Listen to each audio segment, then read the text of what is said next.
Nightmare Residue, Episode 3, Owen. Written, directed, and narrated by Patrick Logan. Voice modulation by 11 Labs. I'm not doing shrooms before going into a sensory deprivation tank. What the fuck is wrong with you guys? I don't even want to do this at all. Don't be a pussy. You were locked up for how long? You gotta loosen up. Live a little. How about a strip club or a bar? Nah, this is better. Don't be a pussy. Pussy. Gary chimes in. They sing the word together now. Pussy, pussy, pussy. I grind my teeth, clench my fists. They know what this does to me, know what happens when I get angry. They'd done the same thing when they convinced me to rob that homeless man. A fucking bum who only had half a bottle of shitty whiskey to his name. Idiotic. But I'd gone through with it, spent 2 years in county for what I'd done while Ian and Gary got nothing. 2 years. Not the biggest deal in the world. I'd done longer stints behind bars. But this time had been different. This time, I met Owen. I forced my hands to relax and reach into the pocket of the thin jacket I'm wearing. I pull out my bottle of prescription pills, pop the top. I shake 2 of the large white pills into my palm, put the bottle back. As long as I take my medicine, I can keep my anger at bay. I told you he'd be too much of a pussy. Ian. Always Ian with this bullshit. Fuck off. I place the pills on my tongue and try to swallow. Impossible. It's like trying to swallow hard-boiled eggs. I peer over the front seat, spot the open beer bottle in Ian's lap. Give me that, I say, reaching for it. Ian moves the bottle away from me. You don't want this. Just give it to me. Ian moves it even further from me. Nah, you don't want this. Gary and Ian exchange a look. The pills are leaving chalky trails on my tongue. They taste awful. Give me the fucking bottle, Ian. I level my eyes at him, stare at his narrow face, eye his ratty goatee. You don't. Give me the fucking bottle. Ian shrugs at Gary, whose lips lift in the hint of a smile. He reluctantly hands over the bottle and I take a swig of the warm liquid. 3 attempts later and the pills finally go down. Now I'm the one holding the bottle out of Ian's grasp. He shrugs again. Suit yourself. I take a bigger haul this time. Fuck you, Ian. I finish the beer just as we pull into the parking lot. The building is run down, graffiti covering the brick exterior. This can't be the place. Hey, you know that the Germans used sensory deprivation as a form of torture during World War II? Ian elbows Gary. Bullshit. It's not bullshit. Gary tucks a few strands of greasy hair behind his ears. It's true. Gary has the IQ of a squirrel. He'd once tried to convince me that the earth was flat. Believed it, too. That's what happens when you grow up in a trailer park with an alcoholic father and a dope fiend for a mother and drop out of school before you can even grow pubes. We all had rough upbringings. Mine was particularly violent. But at least I got my GED. Despite the building's dilapidated exterior, the inside of the spa, or whatever the fuck you call this place, is actually pretty nice. We're greeted by calming music, and there's the unmistakable smell of seawater in the air. A woman approaches, dressed in black scrubs. She has long blonde hair tied up in a loose ponytail, and she's clutching a clipboard to her chest. Hi, are you here for a massage or for the float tanks? Ian not so subtly takes her in. She's cute, if a little old for my taste. Float tanks, the sensory thingy. Oh, great. Is this your first time? Yeah. I'm going to need you to fill out these forms and then I can explain the procedure. The procedure, like we're having an operation, not doing some stupid shit that I never wanted to do in the first place. But when the woman offers me a form to fill out, I take it. I scrawl a fake name, a made-up address. There are a variety of medical questions. Do you have a heart condition? Have you recently had surgery? I check off no to all of these, only hesitating when I reach the last question. Do you have a history of psychiatric or mental illness? I think of the pills in my pocket. Think of Owen. Think of those 2 years in county. Hurry up. I put an X in the box marked no and hand the form back. The lady looks it over briefly, nods to herself. Okay, well, we only have one tank that's operational right now, so you'll have to take turns. Who wants to go first? Him. Gary and Ian say in unison, "Fuck you guys." The woman smiles uncomfortably. Great, please come with me. I glare at Gary before following the woman down a narrow hallway. I'm not sure if it's the smell that's getting to me or if I'm just tired. No one sleeps in county.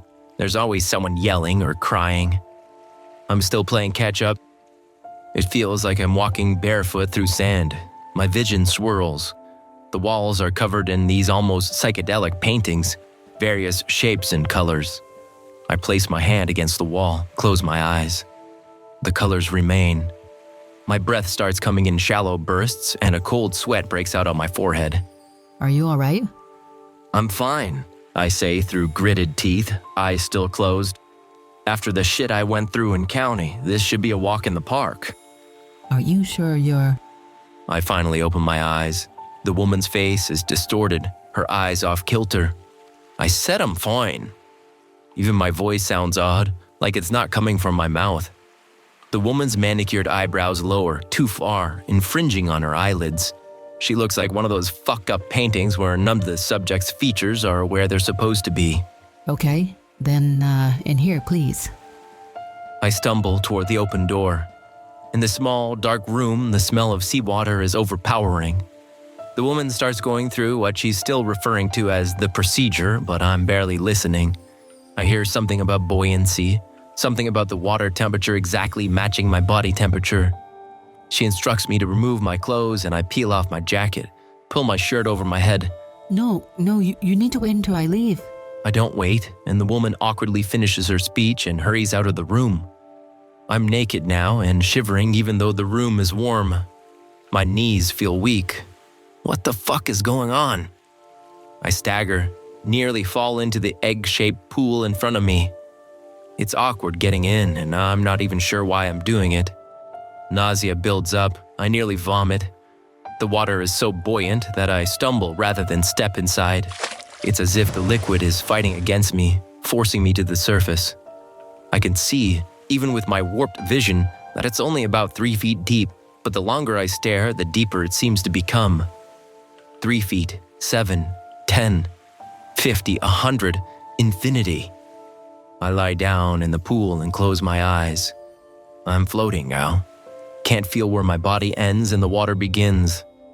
I have no idea why, but I reach up and close the lid. The second I do, I'm bathed in darkness. There's no sound, no sights, no sensations.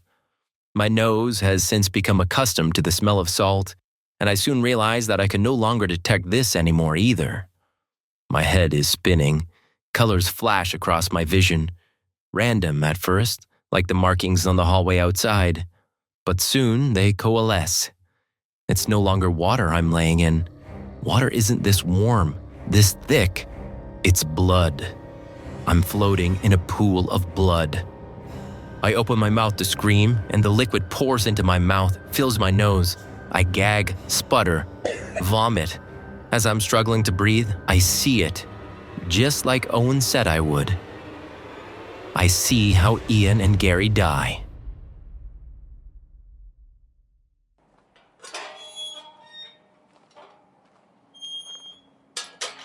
I'm your new cellmate. Name's Owen Boole. The man standing in the doorway to my cell is thin, crane-like, deep-set eyes, angular face, short dark hair that's irregularly chopped. I grunt, tell him my name. I wasn't informed that I'd be getting a cellmate. Top or bottom bunk? You get top. The man has a book tucked under his arm and he hoists his frame onto the top bunk. It barely squeaks beneath his weight. Then he goes silent. I sit on the edge of my bed, brow furrowed. A guard comes by, announcing to all that it's lights out. He barely finishes his rounds when the bare bulb in my cell flicks off. It's never truly black behind bars. Would be too dangerous for the staff if something went down. Still, it's dim enough, and even though it's difficult to see much of anything, I can hear Owen flipping the pages of his damn book. I'm drifting off to sleep when the man speaks to me. It's so unexpected, so bizarre, that my breath catches in my throat. I can see how people die. You can, too. And I'm going to teach you how. I scream, pound my hands against the lid of the float tank. Blood sloshes everywhere. I vomit again. I recall the woman telling me that the lids don't lock, that they should open with a simple push. She lied. It won't fucking budge. Help! I scream. Help! I hear someone unlocking the door to my room. Help me! They're scrambling outside, and then, finally, the lid is opened. I jump out, slip on the blood, bang my shins on the hard ground. Oh my God, are you okay? She turns on the light. Blood! Blood! There's blood everywhere, I intend to say. But there is no blood. The pool is filled with crystal clear water, save my contribution of floating chunks of vomit. Even the liquid that I splash onto the floor is just water. I look down at myself.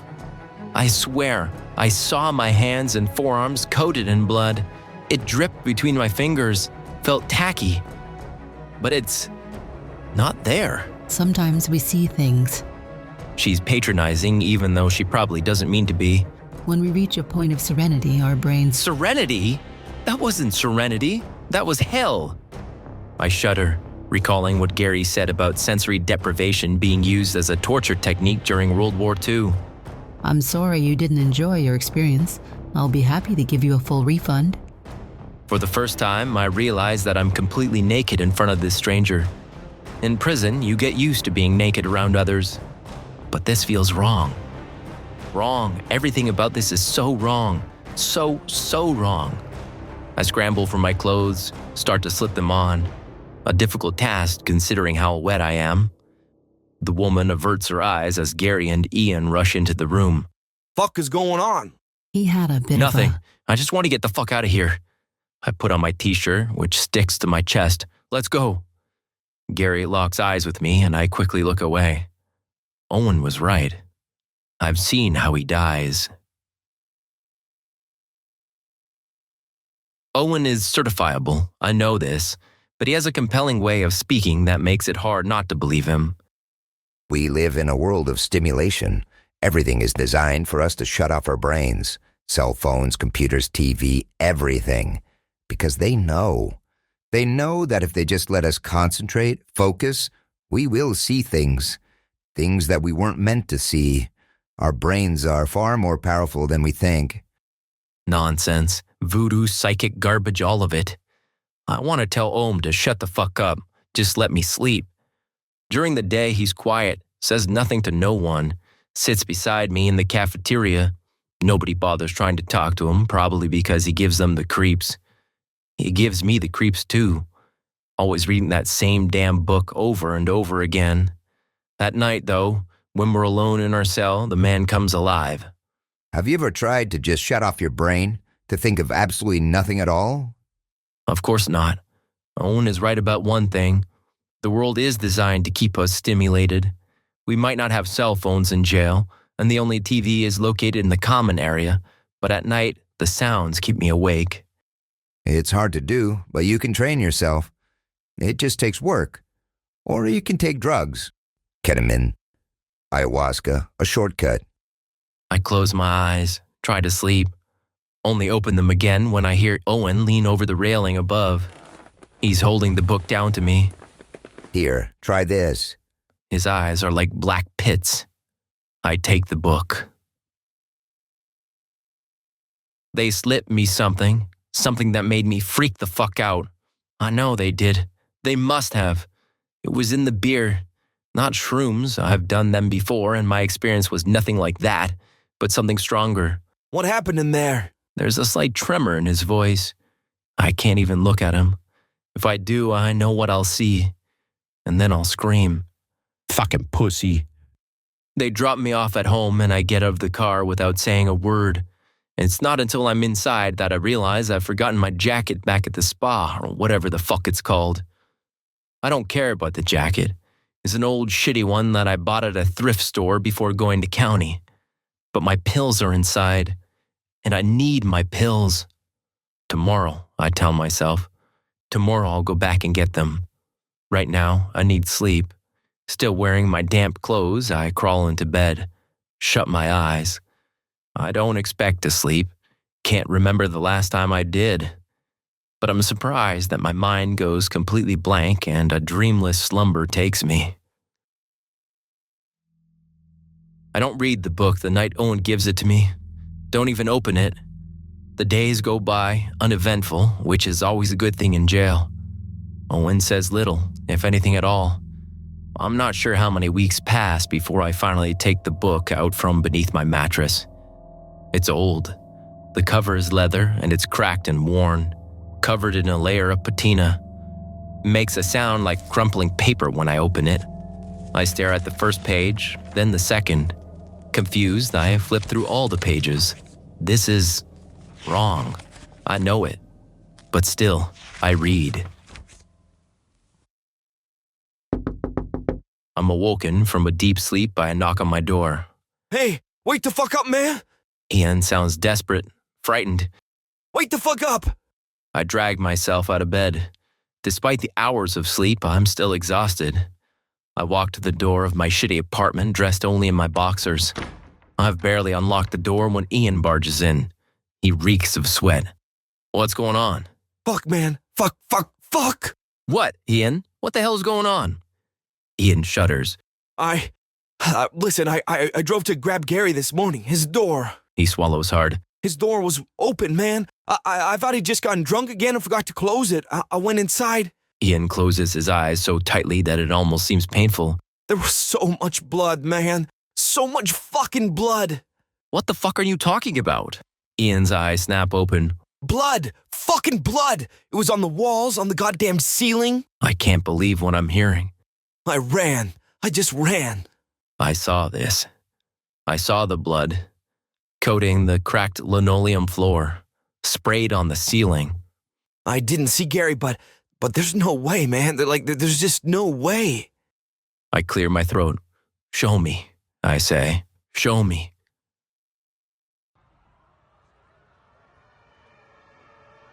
We can't even get close to Gary's place. It's swarming with cops. We park across the street, say nothing. Ian's leg is bouncing up and down. This only intensifies when the coroner rolls a gurney out of Gary's place, which is, arguably, even more run down than mine. There's a thick body bag laying on top of it. This is so fucked up. So fucked up. Let's go, I say. Where? Back to the float tanks. I need my medicine. Need it bad.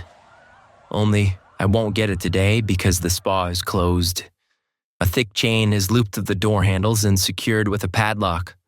I pull on it, which accomplishes nothing. With both fists, I bang on the glass. Hey, open up! The interior is dark. Hey! I hammer again, and again, and again. There's nobody in there. I ignore Ian, cut my hands against the glass. There is someone in there. A dark figure. I see them standing in that stupid fucking psychedelic hallway. Hello? I yank on the door handles and the chain rattles. Hey, open up! The figure stops and slowly turns. My blood turns to ice. It's Owen. Owen Boole. I stagger backward, bump into Ian. It can't be. Owen is still in jail. What? What'd you see? I rush forward, peer inside. Owen is gone. Nothing, I stammer. Just take me home. Well, what do you think? Owen asks. I don't look up from the book. Haven't looked up since I started reading it 2 days ago. I'm not sure how to answer. It's like nothing I've ever read before. That's right. Just let your mind go. I read another few pages. How do I die? The question has been on my mind ever since that first night. I don't believe that Owen can tell the future, but it can't hurt to ask. Owen laughs. It's a wet, bubbling sound. You get shot by a cop. What? A cop? Why? Shh. I go silent. You hear that? Owen sounds excited. Hear what? The door. The door has been opened. My thoughts are racing. Every time I blink, I get flashes of what I saw in the float tank. Blood. Gary's face, mangled beyond recognition. Floors slick with the dark liquid. The ceiling speckled red. I see Owen, too, standing there, completely soaked in Gary's blood, grinning from ear to ear. Exhaustion hits me like a wall. "What did you give me yesterday?" I ask absently as we pull up in front of my apartment. Ian shifts uncomfortably behind the wheel. It was Gary's idea. I didn't think you'd freak out like that. "What was in the drink?" Ian presses his lips together tightly, and I reach over and grab him roughly by the arm. "What was in it?" Just, Some what, Ian?" DMT. It's like a hallucinogen. It was Gary's idea. Said that ever since you got out, you've been quiet. Wanted to get you to open up a bit. Owen's words repeat in my head. The door has been opened. I shove Ian hard. Why? Why even take me there in the first place? Why not get me a fucking hooker or give me a bottle of bourbon? Ian looks away. Why? I repeat. Why? Gary said that he read somewhere that the sensory deprivation tanks can help with someone with your condition. My condition? My condition? I push Ian even harder this time. Fuck you, Ian. Stay the fuck away from me. It's not even noon yet, but I'm so tired that I crawl into bed. Fall asleep almost instantly. I don't wake up until well after the sun has set. Still tired, not even close to refreshed. My pillow is damp with sweat and I flip it over. That's when I see it and all the breath is squeezed from my lungs. The book. The book that Owen gave me. What the fuck? How was it here? I never took it with me. Left it on my bunk. Impossible. But here it is. I don't want to open it. I don't want to be anywhere near it. Intending to throw it across the room, I pick it up. I rear back, then stop. Open it. It's Owen's voice. Open the door. I'm compelled to listen. Owen just has that convincing way about him. The cover creaks. I read.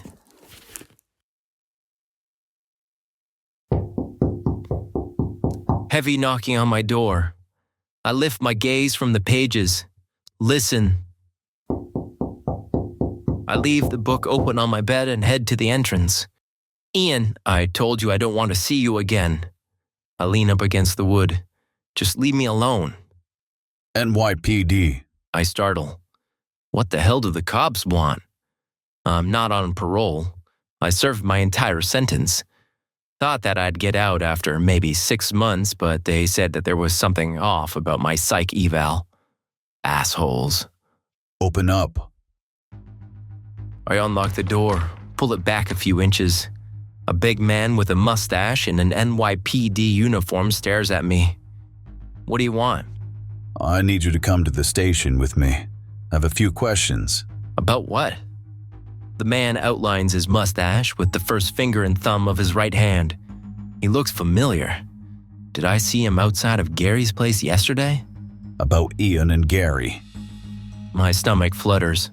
Hold on. I close the door, retreat to the kitchen, and pour myself a glass of water. After I drink, I place my hands on the edge of the sink and close my eyes.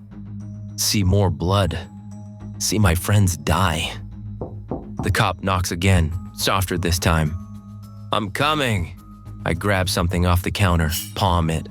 Then I hurry back to my bedroom and throw on a pair of jeans and a sweatshirt. I'm about to leave when my eyes fall on Owen's still open book. It's a good 10 feet away, but I have no problem reading it. I didn't have to read it, though. I already know what it says. Hard not to. Every single word on every single page is exactly the same. Open, open, open, open. What happened to Ian? I ask as the cop guides me into the back seat of his squad car. I'm just talking, trying to fill the dead air. I already know. I saw how Ian died. Really? The man's partner says. You gonna play that game? He chuckles.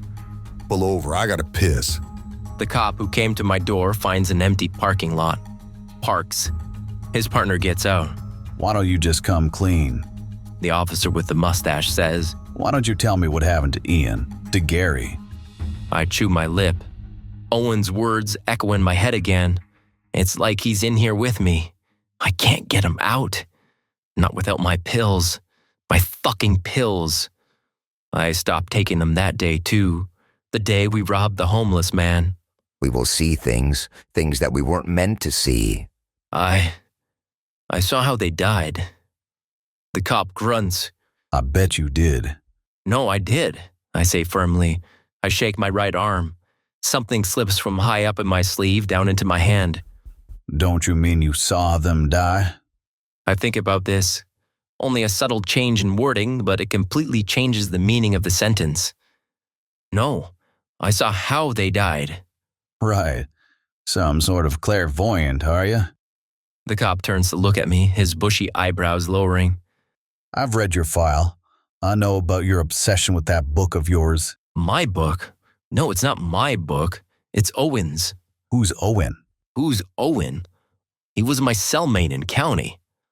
The man just stares at me, unblinking for several seconds. You didn't have no cellmate in county. I picture the strange man with the square jaw and dark eyes. You're wrong. I shake my head. I had a cellmate. His name was Owen Boole. The cop continues to look at me for a moment longer, and I grow uncomfortable. Then he reaches onto the passenger seat and picks up a folder. He opens it, flips through the pages. He pulls one out and holds it close to his face. There's an Owen in your file, but he ain't your cellmate. What is this man talking about? Look, says right here, that bum you robbed and killed, his name was Owen. Owen Boole. No, I'm almost sobbing. You're lying. I shut my eyes, expecting to see blood again. And I do, but it's not Gary's or Ian's. It's from before. When Ian and Gary told me to steal the bum's whiskey. I don't want to, just want to get drunk. They know what I'm going to do, what I'm capable of. Still, they're yelling at me to stop, that I'm killing him. But I can't stop. I didn't take my meds. My mind is completely blank. Empty. I pull my hand back, deliver another blow. My knuckles ache. I can't even catch my breath. The man is saying something, repeating a word over and over and over again. Open, open, open, open. Only I realize now that he isn't saying open. His bloody mouth, broken nose, and fractured teeth only make it sound like open. No, he's saying Owen. He's telling me his name, probably trying to make me see him as a person, trying to desperately get me to stop, to not kill him. I don't care. Can't care because my mind is a void.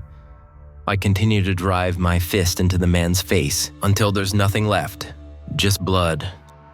Says right here, The cop states, sounding almost proud of himself. Owen Boole. Tell me, how do you get 2 years for killing a man in cold blood?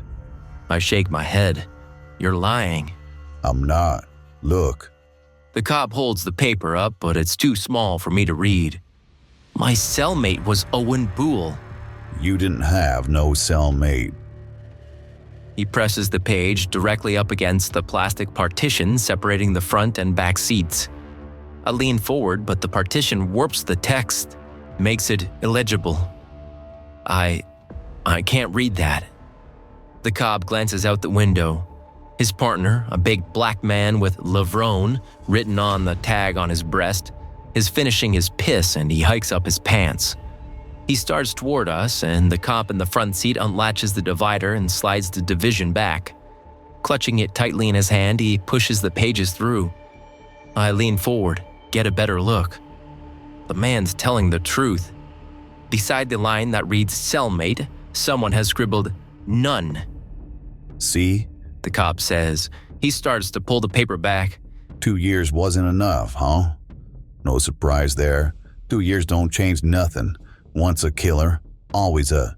I lunge, grab the man by the wrist. He cries out, but I yank his entire arm through the opening.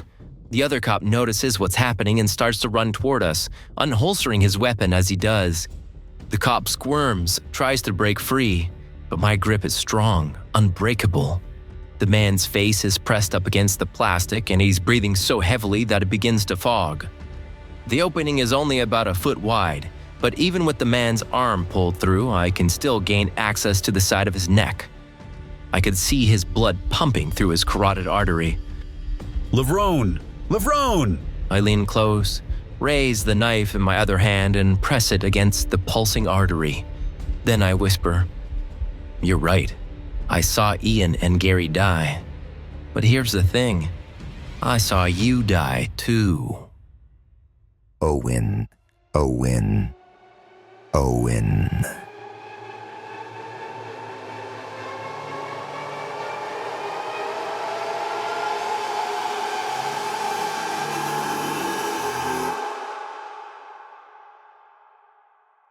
Nightmare Residue.